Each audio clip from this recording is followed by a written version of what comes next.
Gentrovo here, back for another top 10 list. This time I have my crew with me to discuss the top 10 shortstops of all time. We're the crew. We're the crew. I'm Dennis. This is Justin. Before we get started, I think it's a good idea to discuss what our criteria is for how we decide our lists. I look for longevity, I look for awards, I look for just dominance at the position itself. And this time around, I thought of shortstops as more than just an offensive category. I took defense very seriously in this particular category, so that's what I was looking for. What about you? What about you, Justin? Same aspects. I want longevity. I want awards won. I want legends created. Just all the different things that make someone just the best at anything. So I looked a little more than that. I went back and really looked at the history of shortstops. What's their purpose in the game? Years ago, and we talk 100 years ago, because we're going to talk about players that played then, the purpose of a shortstop basically was to keep the defense up the middle, to prevent runs from scoring, and most of them were little guys. As it progressed, and shortstop position progressed, you go to today, the average shortstop's over 6 feet tall and is a power hitter. If we go through the ages though, the purpose of the shortstop has changed. And what did I look at to pick my top 10 list was, how did each shortstop have an impact on his time period, his team, and the game? Not necessarily what awards they won, not necessarily Hall of Famers, but what type of impact that these shortstops have, the greater, the higher the ranking. my number 10 shortstop is Ozzie Smith. He got a lot of props on TV, and everybody said he's the best of all time. And no shortstop list will be complete without him on your top 10. And I'm sure these guys will tell you all about why he is on the list. So coming in at number 10, Ozzie Smith. Okay, I'll be the first to say that I think that's very, very low for Ozzie Smith. He did good backflips. He hit a home run against the Dodgers. Okay, let's move on to my number 10. Impact player on the game, number 10, Luis Aparicio. Number 10, played for a number of teams, Hall of Famer, stole bases in an age when stealing bases was not the norm. Changed the game when he was playing, and far above average fielder. Stopped many runs up the middle, turned many double plays. I guess the heyday was the Go-Go Sox 59. Luis Aparicio, number 10. My number 10, I'm actually going to go bold on my first decision here. When I was looking at great shortstops, I look at longevity. Now, this is actually going to be a hypocritical argument here, because this guy, I think, is actually made of glass. And I wish he could piece together 4 or 5 seasons where he could play 150 games. My number 10 is Troy Tulowitzki. And there are a couple of reasons that I put him on here, because I think that he is so dominant defensively, and he goes under the radar in comparison to all the shortstops that have been around so far. He's played around 1,200 games in his career at this point in 2017. The number one thing that stood out for Troy Tulowitzki for me, the number one fielding percentage of all time for shortstops belongs to Troy Tulowitzki. Played in Colorado. See, I understand the Colorado statistics. That's good, okay. He's Okay. a great defender. He's right. He's got the best fielding percentage of all time. He's absolutely right. And here's why I do this. Yes, he plays in Colorado. And he's big. He is modeled after Cal Ripken. He's modeled after Derek Jeter. Okay. Yes, he played in Colorado. However, I think if he can play another 4 or 5 seasons, and if he can hit roughly 260, 270, right, and hit 20 home runs a year, you still have a shortstop that hits 260 or 70 that hits 20 home runs a year. And that's phenomenal as a shortstop. My number 9 player is the modern day Paul Bunyan Knott. Number 9 at shortstop, Jimmy Rollins. MVP, Phillies big time player, steal bases, great fielder, game changer. Won with the Phillies, made that team work when they were considered a dynasty. My number 9, Jimmy Rollins. He's got a Hall of Fame career. He might be right. He might belong up there. He's not in mine. He's a little guy too. But- As the big shortstop, he's a smaller Right. guy. If you look at some of the careers that he's got Hall of Fame stats, I don't disagree with that. He's got an MVP. He's got a World Series. He's played for a team that was probably, arguably, like one of the best NL teams for 3 or 4 years. He's got longevity. Okay, we go back to my criteria. Right. Is Jimmy Rollins a game changer, and did Jimmy Rollins impact every game he played in? I think he did in the peak of his career. That's what I'm looking at. You know, like, but I think 10-year stretch, Jimmy Rollins was one of the top 1 or 2 shortstops out there. My number 9 is a guy that has the most games played at shortstop of all time. My number 9 is Omar Vizquel. Now, I almost did not put this guy on my list. I was very opposed to putting him on there at first because his offensive numbers are just not very good at all. However, defensively, I don't think that there's anybody that compared to him. He played the game from 1989 to 2012. That is an exceptionally long time to play a shortstop role. He won 10 Gold Gloves. He has the second highest fielding percentage of all time, right behind Tulowitzki by .001. And that's over a period of 23 seasons or so, 24 seasons or so. You have a fielding percentage of .984 or something like that. That's insane. Went to a game in Kansas City with the Clevelands playing the Kansas Cities. Yeah. And told the person I was with at the time, sometime during this game, that shortstop is going to make you go, wow. Yeah. And he did. It's a little bit low for Omar Vizquel. Oh, you think it's low for Vizquel? Okay. Yeah, but he does belong on the list. And how can you not think this guy has good offensive numbers? He's He's a lifetime 270 hitter with no power. He's got 2,800 hits. I mean, he played 24 seasons. The guy competed at a high level for 20 plus years, hitting Yeah. 270. And first ballot Hall of Famer. Do you think so? Because Absolutely. Barry Larkin was Yes. not a first ballot Hall of Famer. Barry Larkin didn't have the stats that Vizquel has. It took Tim Raines 10 seasons to get on the Hall of Fame. I think Vizquel was kind of being If Jeff Bagwell's a Hall of Famer, Omar Vizquel is a first ballot Hall of Famer. All right. The so- one thing he's got going against him is he played in Cleveland. It's a matter of reporters liking Cleveland. They haven't put a Cleveland guy in a while. Number 9, this guy was the first real premier shortstop in baseball. He started his career in 1890. His name is George Davis. Whoa! He amounted some unrealistic defensive stats that he was head and shoulders above anybody else in the league. When you compare his stats to the rest of the league stats, I think he's probably the best in WAR, range, anything. The guy played in the American and National League when they were fighting against one another. He was very pivotal in making baseball what it is today. George Davis, Hall of Famer, number 9. Okay. Third or fourth shortstop elected to the Hall of Fame. I don't know. The first 5 shortstops elected in the Hall of Fame had to go by myth and legend, except for Wagner, of course, first class. But when you're talking about Moranville and Davis and the others that are in the first 5 elected to the Hall of Fame, what do you have to go on? You don't have video. All these guys, and I looked at their height, their weight. They're little bitty guys. Yeah. They're little bitty guys. Sure. But they were stoppers up the middle. I like George Davis. Great pick. Before I made my list, I did the traditional thing. I went on Baseball Reference and other websites and actually looked up other top 10 shortstop lists. And this guy made an appearance on almost everybody's, which I was shocked. I think he was the best AL shortstop of the 1980s. His name is Alan Trammell for the Detroit Tigers. Now, at first, I did not think about putting this guy on my list, but I'm going to use my cheat sheet here. He does have a 70.4 WAR. He's won a World Series.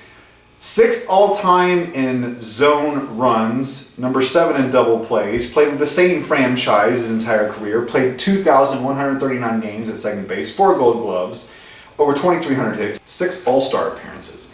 I think Alan Trammell actually is under the radar as far as shortstops go. And I'm going to say this, and I know a lot of Cardinals fans are going to be mad. If I had to pick Alan Trammell or Ozzie Smith for a shortstop in the 80s, or like who I want on my team, I would actually pick Alan Trammell.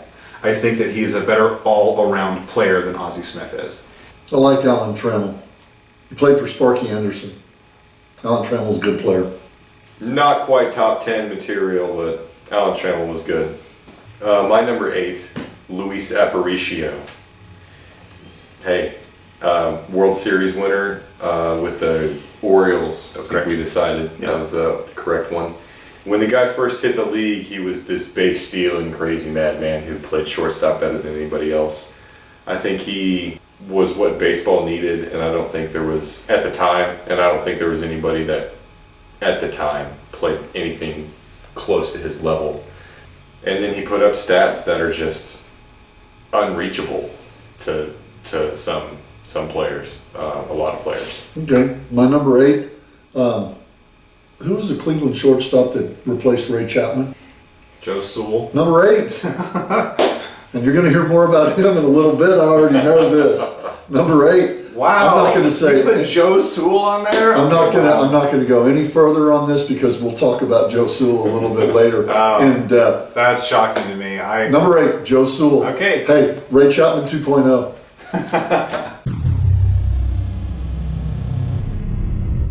Number 7, first ballot Hall of Famer, coming up pretty soon, next year I think, right? Omar Vizquel, number 7.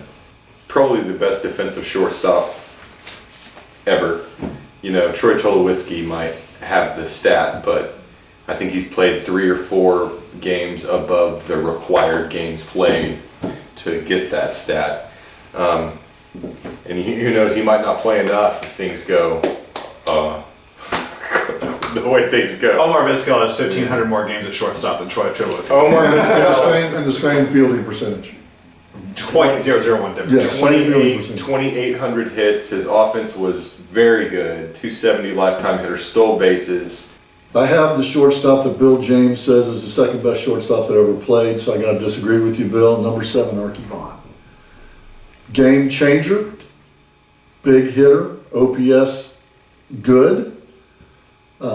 Played in the live ball era where all of a sudden we got to use white baseballs. You just got to look at the numbers. The guy's a game changer. He was born 20 minutes away from us too. Yes. Clifty, And he's from Arkansas. Okay, I love Archie. Bill James says he's the second best shortstop. He's the best shortstop not named Wagner. You keep bringing up stats like WAR, OPS plus. You're talking about Bill James. No, I'm not. I don't disagree with you. Archie Vaughn had like a 133, close to that OPS plus. Guy hit 380 one year. Archie Vaughn is like one of the best. Did he not have the highest batting average ever for a shortstop in a single season? No, that is somebody else, and I'm about to name that guy. But like Archie Vaughn, I just could not go with him defensively. Average. Below average. He's a major leaguer. He didn't hurt the team. He didn't hurt the team, but he never won a title with the team. Okay. Bill James said he was number 2. I'm putting him there at 7. My number 7 is Luke Appling. Now, Luke Appling played the game from 1930 until 1950. Never won a World Series, so I know that counteracts some of the things that I say prior to this. But 2,200 plus games at shortstop, 2,700 plus hits, 7 All-Star games, 2 batting titles, a 388 average one season, and I think that's the highest batting average by a shortstop of all time. An OPS plus of 113, 74.5 WAR. He's number 5 in double plays turn. He is not the greatest defensive shortstop in the game, in the history. I think he's better than Archie Vaughn. But Luke Appling, to me, is one of those stereotypical guys of a great shortstop with longevity. A lifetime 300 hitter, gets on base. So I put Luke Appling over Archie Vaughn.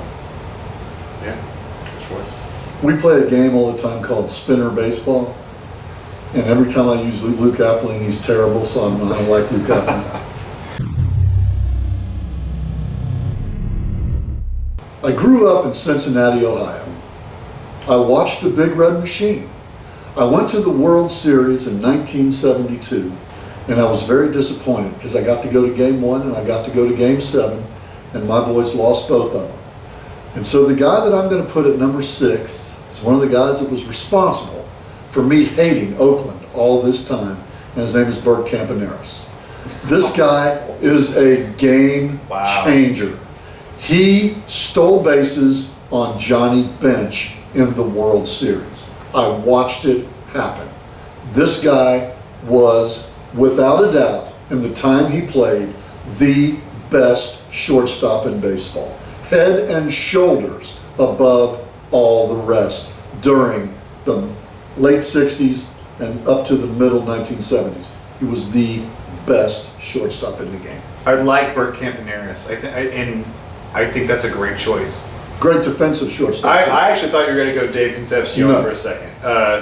But Campaneris is... I hate Bert Campaneris, but he's great. We're talking about stolen bases, right? So when Luis Aparicio is the dominant base stealer, that's exactly what Campaneris was. And he played on a terrible field. He played at the Oakland Alameda Coliseum, where they played football during the time when he was playing baseball. It was chewed up. When he got over in Riverfront Stadium, he looked like Ozzie Smith. I'm going to say my number 6 is Barry Larkin. Now, I thought Barry Larkin should have been in the Hall of Fame a little bit sooner than he got in. I didn't think he was a first ballot Hall of Famer. I think maybe second or third. If it wasn't for Ozzie Smith, Barry Larkin probably would have won 5 more Gold Gloves in his career. Barry Larkin was a great shortstop. Over 2,000 games at that position. He was a World Series winner. He was an MVP. He was an 11-time All-Star, 3 Gold Gloves, an OPS plus of 116. And when I'm looking at OPS pluses for shortstops, anything above 104 to 110 is phenomenally good. So like if you're a shortstop with an OPS plus over 110, you are a powerhouse. So basically you're saying that shortstops and hitting light is okay. Yes. A light hitting shortstop. So you're still of the old school that the shortstop's main job is to prevent runs. Yes. And see, that's why I put Tulowitzki back at number 10. Barry Larkin is both. Barry Larkin is both, and that's why I kind of And not just light both. He's at the top of the list. Yes, both. yes. That's my number 6, Barry Larkin. Good choice. My number 6 goes back into the Negro Leagues. This guy played in the 20s. He watched one of my top 5 guys play and learned all about baseball from some of the best. And then he taught some of the best people that ever played the game baseball. Number 6, Willie Wells from the Negro Leagues. This guy has all the records in the Negro Leagues you could think of. He led the Negro Leagues in doubles. He led the Negro Leagues in triples. He led the Negro Leagues in home runs. He led the Negro Leagues in stolen bases. The guy played shortstop his whole career, better than anybody who'd ever played shortstop. He was at the time that he was alive and playing baseball, he was probably the best shortstop in the whole galaxy, not just Earth. That's right, galaxy. Willie Wells. He even taught some of the greats how to play. Monty Irvin credits Willie Wells for teaching him how to scoop up in the box, scoop back in the box, check back in a close game to see if the catcher's throwing signals down. The guy taught him all the ins and outs of baseball. Another great player, Jackie Robinson, gives Willie Wells credit for teaching him everything that he knew in baseball. He's in the Mexican Baseball Hall of Fame, the Major League Baseball Hall of Fame, and the Cuban Baseball Hall of Fame. That's actually good. And he's in the Negro League Baseball Hall of Fame. He's in 4 Baseball Hall of Fames. My number 5 has been mentioned before by you, so this is our first player crossover for all of us, I think. Luis Aparicio. You are correct. That is my number 5. If I had a shortstop to pick that is a base stealer, that is a defensive genius, that is a guy that I want to have a cornerstone on my team, I would pick Luis Aparicio in a heartbeat. Now, you guys have mentioned the fact that he was a base stealer. You mentioned he was a base stealer. I want to add, he led the league in stolen bases for how many consecutive seasons? I wrote this out. 9 years in a row he led the league in stolen bases. And you got to look at where he played when he was stealing the bases. The main place he played was Chicago. It's The Go-Go Sox, and nobody stole bases in 1950s and 60s. Nobody stole. Stolen bases is one of those stats that's very important in fantasy baseball. So Luis Aparicio would be a great Great guy. fantasy baseball player. He was a 10-time All-Star, 55.7 WAR, but this is the great thing. He was a 31.6 defensive WAR. My number 5 has been mentioned before as well. I guess probably getting into that segment, like you just said. Right. This guy has some of the most insane records you could ever think of when it comes to Major League Baseball. There was one season where he struck out 3 times, and that's over 500 at-bats. He struck out 3 times. 3 times. You can talk about the people strike out. They didn't strike out back then. He struck out 3 times in a season. The guy got called up from the minor leagues to replace a shortstop that just got killed by Carl Mays because he got hit in the head. He had to follow a guy that died. This is the first guy that died in Major League Baseball. Only guy that died. And that guy was awesome. That guy was a great player. Yeah, Ray Chapman was amazing. So he had to follow an amazing shortstop, and he won the World Series that year, if I'm not mistaken. And then he has the record for anything strikeout, as far as minimum strikeouts. So it's Joe Sewell. Thank you. Yeah. 16 years, is that what he played? 15, I think. 15 years? He didn't play he won a World Series with the Yankees, and he won a World Series with the Indians. Yes. He played on the same team Babe Ruth played on. This guy was not even on my radar. And he played 15 years, and he used 1 baseball bat. 1 bat. 1 bat for his entire career. One bat. He's a lifetime 300 hitter, right? Yes.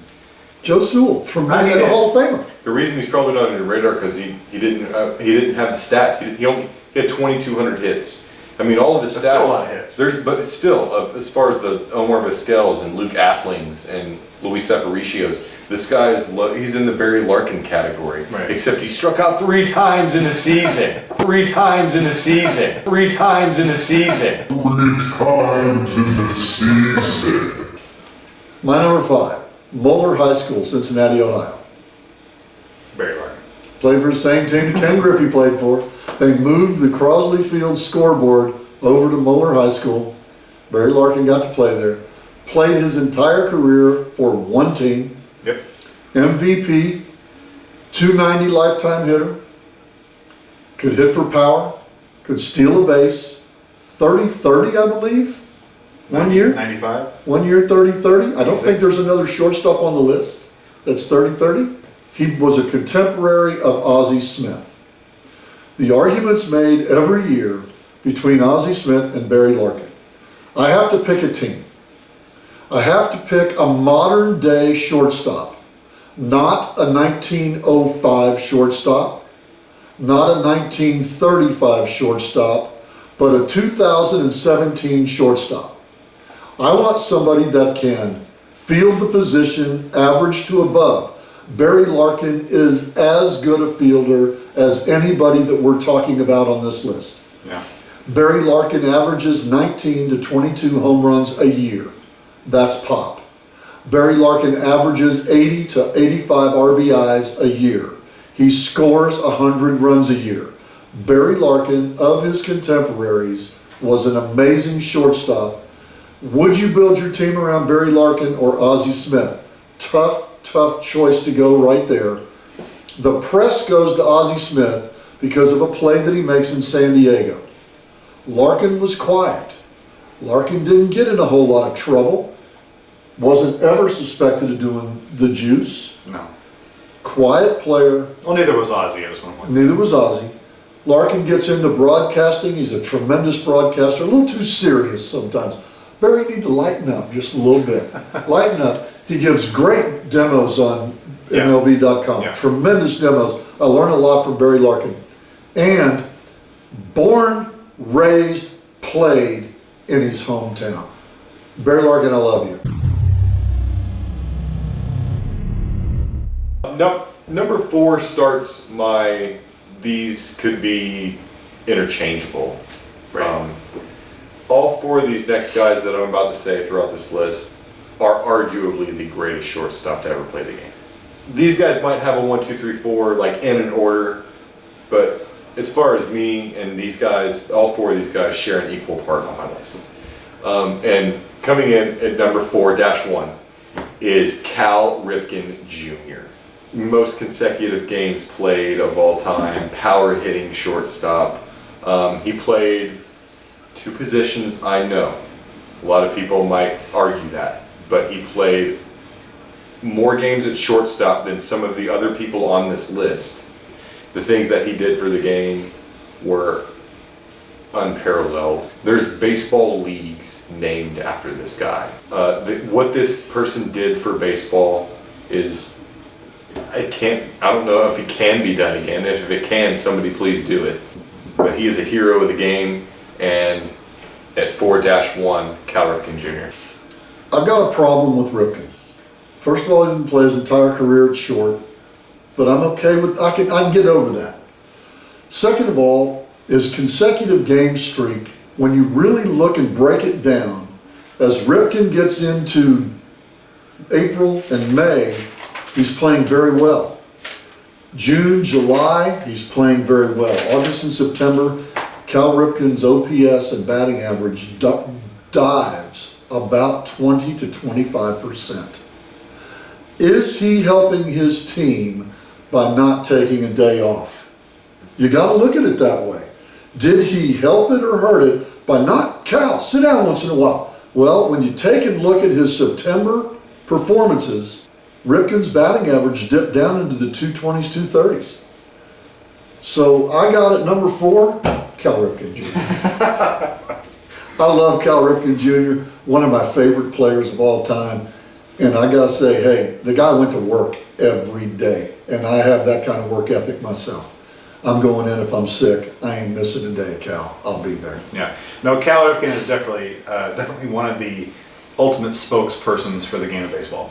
Definitely one of the role models. And I like your brother. He's good on MLB. He is. Billy's Ripken, good. If you're watching this, you're cool. My number 4 is not Cal Ripken Jr. It is his contemporary in the National League during this time. My number 4 is the Wizard of Oz, Ozzie Smith. Now, yes, his offense was not great. However, by the time he turned 28 to 29, 30, it actually became very good. Like, Ozzie Smith became a very offensively minded player during that time of his career. He knew his strengths, he knew his weaknesses. There is not one single person in the history of the game of baseball that has been better defensively than Ozzie Smith. The only person you can possibly argue that is better, actually 2 I will give you. 2 people that are better defensively than Ozzie Smith. One, and they're both Orioles. One, Brooks Robinson. Brooks Robinson can be garnished as probably one of the best defensive players of all time. The other shortstop that is the person that is in Ozzie Smith's league is Mark Belanger. Mark Belanger and Ozzie Smith are very comparable in different realms. But I just want to throw some things down Ozzie Smith and show his greatness and just show his popularity throughout the 1980s and 1990s. 13 consecutive Gold Gloves, 1 World Series, 15 All-Star games. For 15 seasons, the fans were like, yes, we want to see you play in the All-Star game. That's when they only have 1 All-Star game a year. 76.5 WAR. D-WAR, and I didn't see anything higher than this for a shortstop. 43.4. But the Wizard of Oz, man, when you think of shortstops, when you think of like anything that like embodies what a shortstop should be, like the small little agile guy that can field anything, can get on base and steal a lot of, because he stole over 500 bases, it can do all the stuff. Like Ozzie Smith, man, come on, he runs out there and does the backflip. If right? Ozzie Smith plays if he plays 100 years before, he would probably be one of the first ballot Hall of Famers in 1936. When the Cardinals picked up Ozzie Smith, about a 2-year time period went by, and then they re-signed Ozzie Smith as a free agent. And they gave him, I think that it was $2 million a year to play. Yeah. The price of Cardinal baseball tickets went up $2 so that they could pay Ozzie Smith, and nobody complained. My number 3, Ozzie Smith. We already talked about what he does. Number 10, right? Number 10. One thing I gotta tell Number you, three. one thing I gotta tell you about Ozzie Smith that really stands out though is this. Little guy playing in the transition era of the little guy, big guy. Ozzie's in that time frame where little guys and big guys, you're seeing the shift over towards the bigger shortstops. And Ozzie still is beating out Barry Larkin for the All-Star team. Ozzie playing in St. Louis helps a lot. St. Louis Cardinal fans vote Cardinal. But Ozzie Smith was great. Ozzie Smith was fun to watch. Never saw a game when Ozzie Smith was playing that I wasn't riveted to watching him do something. All right, my number 3, and like I know my number 10 was a little bit shocking. I put Tulowitzki on my list, and I get that. My number 3 is going to be another shocker because I actually probably put this guy lower than most people would put him.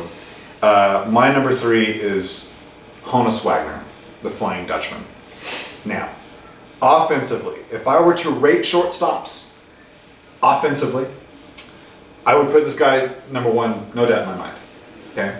If I were to rate shortstop defensively, he would be in my top 3, and he's conveniently number 3. However, he played 1,887 games at shortstop. There were another roughly 900 games or so he did not play shortstop. So my number 3, Honus Wagner. That's a one notch low, but hey, my 3-1, again, because all these guys are interchangeable. 3-1 for me is Derek Jeter. 3,000 hits, a few World Series rings, kept a low profile in Major League Baseball for a Yankee. I mean, He dated Mariah Carey. I know, but like he didn't. George told him to cut the partying down. I mean, you look at guys like Reggie Jackson, and you look, Mickey Mantle. You look at all these Yankees. In New York, yeah. And be one of the most prolific shortstops ever. That's insane. That beats Joe DiMaggio's 56 game hitting streak out of the water. Right there. Not really. I was just trying to compare the two, but yeah, number 3-1, Derek Jeter, Mr. November. Derek Jeter. Good choice. What better way to honor number 2 for me is to give number 2 to number 2, Derek Jeter. Now, Derek Jeter, I wanted to put him number 1 instantaneously. I'm a Yankees fan. I love that late 90s, early 2000s Yankee franchise. However, the number 1 argument against Derek Jeter is his zone rating defense. Now, he has a negative D-WAR, and that's a big stigma against Derek Jeter. The guy amassed 3,465 hits. He was in 14 All-Star games. He was a Rookie of the Year. He did not win MVP. However, he should have won MVP in 2006, but Justin Morneau won instead. I will argue to this day that Jeter should have been MVP in that 2006 season. He won 5 Gold Gloves despite the fact that most of the sabermetricians said that he is not a solid, great shortstop. He won 5 World Series. Derek Jeter had 200 hits in the postseason. Derek Jeter was an average guy of 200 hits a season. He did that in the biggest stage, in the hardest place to do that. Derek Jeter did it. He played for the Yankees at a time where they were bringing in power hitters from other organizations like they always do, but he had an amazing lineup around him all the time. But still, the guy's insane. He's good. Yeah. My number 2, we flip-flopped on this. Honus Wagner. It's a good choice. 3,000 hits, the first original 3,000 hits. The only 3,000 hits guy until Cal Ripken Jr. did it, and then Yount before Ripken, I think. The only real shortstop to have 3,000 hits who played most of his career at shortstop until Derek Jeter did. But yes, Honus Wagner, number 2-1 all time. In the history of baseball, there is only one person with as many at-bats as this player with more hits and a higher batting average, and his name is Ty Cobb. In the history of baseball, there's only one player that's got a better I'll say it again, it's an incredible statistic. There's only one player that's got a better batting average than this guy with as many at-bats, and his name is Ty Cobb.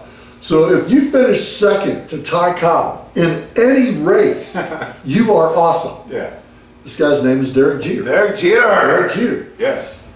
Derek Jeter's what, 313 lifetime average? Around that, yeah.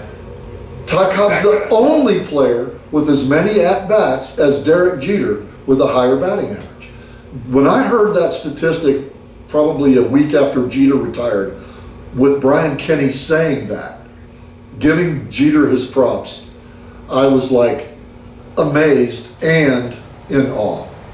I was actually in awe of what this average guy, 6'3", 6'4", big shortstop. And then we go back to what we started at the beginning of this video, and we talked about what was my criterion to put somebody as an all-time great top 10.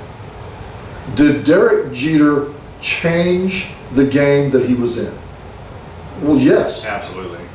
Where did you bat Derek Jeter? Well, he led off. He hit second. He hit third. He hit fourth. He hit fifth. He could bat anywhere in the lineup. Could he steal bases? Yes, he could. Could he play defense? 5 Gold Gloves.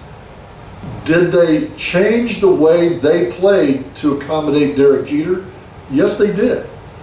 They took probably the best steroid player to ever play the game, and Alex Rodriguez, maybe Barry Bonds is a little better, but the best guy that ever got busted for steroids, and moved him To third base. from shortstop to third base because of Derek Jeter.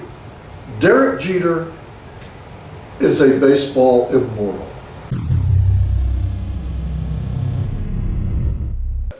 There are 3 guys I think that are going to be highly arguable on the internet here, and those are Robin Yount, Ernie Banks, and Alex Rodriguez. And neither of us have put those on our list yet. Honorable mention wise, I had Robin Yount, I had Ernie Banks. I took them both off the list because those guys played half of their careers at shortstop. That's why they didn't make. They definitely get the honorable mention. From me. Another honorable mention I have was Dick Lundy. A lot of people say that he is the 3rd best black shortstop of all time in the Negro Leagues. Pop Lloyd, Willie Wells, Dick Lundy. Being in that field of players, I mean, he could very well be in the top 10 shortstops. 2 actually that I'd like to mention, and these guys have a lot of potential, and they could go on to be some of the greatest shortstops ever. One of them is Brandon Crawford from the San Francisco Giants. And then my other honorable mention, and this guy is the one I think has got a lot of potential to go somewhere. He can hit for power, he can hit for average, he plays a great shortstop, J.J. Hardy. I didn't include Banks in my list. I was split. Not as bad as Wagner. Hannes Wagner, mainly a shortstop almost his whole career, but Banks split. Hit more. I think he hit more home runs as a first baseman than he did as a shortstop. I think he did. If not, it's real close. I left A-Rod off the list. Yeah.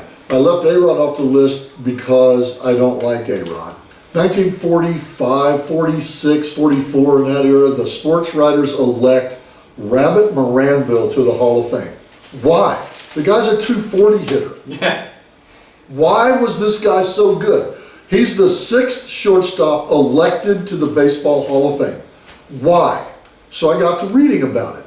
His manager, by the way, he was the shortstop on the 1914 Miracle Braves, who beat the $100,000 infield. Yeah. He was the star of that World Series. But his manager at the time, I think his name was Stahl or Dahl, and I can't remember who it was, said that he was the greatest baseball player he'd ever seen. Moranville was also a character off the field, but he was also a fighter. He would fight people in a drop of a hat. Got his career shortened from concussion, hit in the head because pitchers didn't like him. He was one of those charge the mound guys. But you look at why, that's not a reason to get elected to the Hall of Fame. That doesn't make you great. What makes you great is when you are 20% better in range than the league average. Yeah. How about Tony Fernandez? Tony Fernandez, it's another one. All right, one more name drop. Scary. Tony Fernandez was scary. He with was, Toronto. yes. With Toronto, he was frightening. He was one of those guys that fits my criterion. Yeah. And he was like number 11 or 12. He on was, my yeah, list. he was good. Tony Fernandez, you rock. He changes games. One more Switch name it. I want to mention, and this is not top 10, but I just want to throw out there the number one shortstop. Buddy Bianca. No, Buddy Bianca. Bianca. All right, I want to say the number one shortstop that has committed the most errors as a shortstop of all time with 1,070 was Herman Long. And I think Herman Long should be mentioned in the video because, hey, buddy, you committed the most errors as a shortstop of all time. If you commit 1,000 errors in the major leagues, you got to be a player. Yeah. You got to be good. That's If you commit 1,000 errors, so you got something going for you, man. 1,070 errors in the I'm a span fan. of like 15 years. Herman Long, honorable mention. I'm a fan. Yes.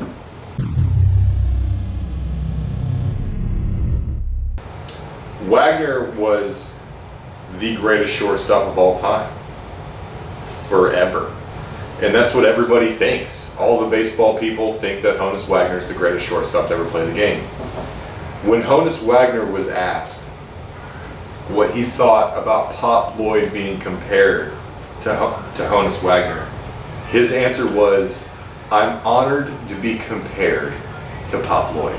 Which proves to me that the greatest shortstop to ever play the game was humble enough to think that there was somebody better than him. Pop Lloyd, number 1-1. Honus Wagner thought he was better than Honus Wagner. Pop Lloyd, greatest shortstop of all time. I am not going to argue it at all. When you step foot in the Negro League Baseball Museum in Kansas City, you see the gift shop, you kind of walk on through, they show you a little video screen, like where you can sit down on a bench and watch this, and then you kind of go through and see some exhibit type of stuff, and you see this locker room that has different plaques, just like the Baseball Hall of Fame does. And then you get to walk onto a field, and it has like these statues, and you can actually walk onto the field and take pictures of the statues. And Pop Lloyd is one of them. Pop Lloyd has this legend around him, I think, that has not been played out as much as such as Satchel Paige or Josh Gibson. And so I will not argue Pop Lloyd. I think that is a wonderful choice for number one. Number 1, 1936, Baseball Hall of Fame votes. Everybody today, when you ask them who the greatest baseball player of all time was, they say Babe Ruth. Babe Ruth didn't get as many votes as this guy. Babe Ruth was third on the ballot. This guy right behind Ty Cobb, and then they played head-to-head in 1909 in the World Series, and he embarrassed Ty Cobb in the World Series, slapped him in the mouth with a baseball glove in a mitt, split his lip open, and beat Ty Cobb in Ty Cobb's last World Series.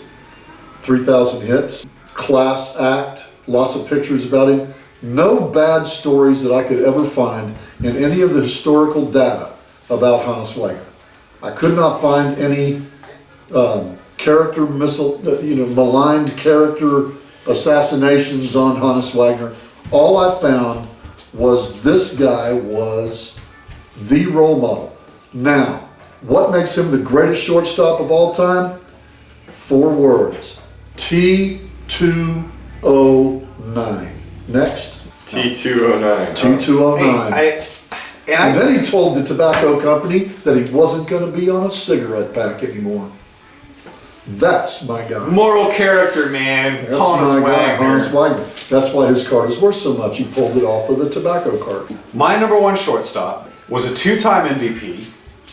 He won a World Series. He won Rookie of the Year. He had 19 consecutive All-Star Game appearances. He won 2 Gold Gloves. He had over 3,000 hits. He had a 95.5 WAR. He had a 112 OPS plus, and his defensive WAR was 34.6. And he was number 3 all-time in the double plays turned.